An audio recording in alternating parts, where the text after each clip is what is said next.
Bagaimana cara nak daftar sebagai ahli public goal?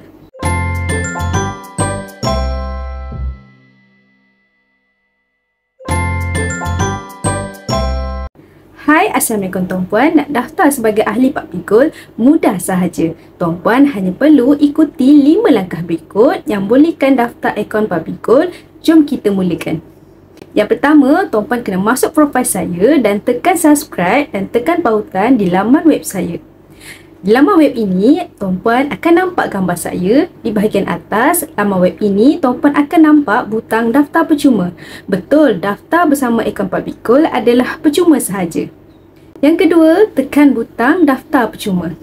Tuan-puan boleh pilih untuk daftar akaun untuk diri sendiri ataupun pasangan tercinta ataupun untuk akaun anak-anak tersayang di bawah umur 18 tahun. Saya sarankan anak-anak tuan-puan yang berumur di bawah 18 tahun direct terus hubungi saya untuk saya bantu.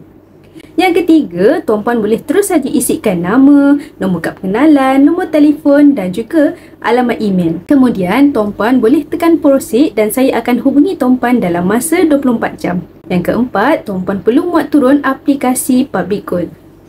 Dan akhir sekali, langkah yang kelima, tuan-puan untuk mengaktifkan akaun tuan-puan hanya perlu top up minimum RM100 dan duit tersebut akan dimasukkan terus ke dalam akaun emas anda dan mengikut nilai grade emas yang terkini. Public goal tak kenakan apa-apa charge pun untuk pendaftaran akaun. Ya, betul, secara percuma sahaja. Yang bagusnya tuan-puan, simpanan ini tak ada apa-apa komitmen bulanan.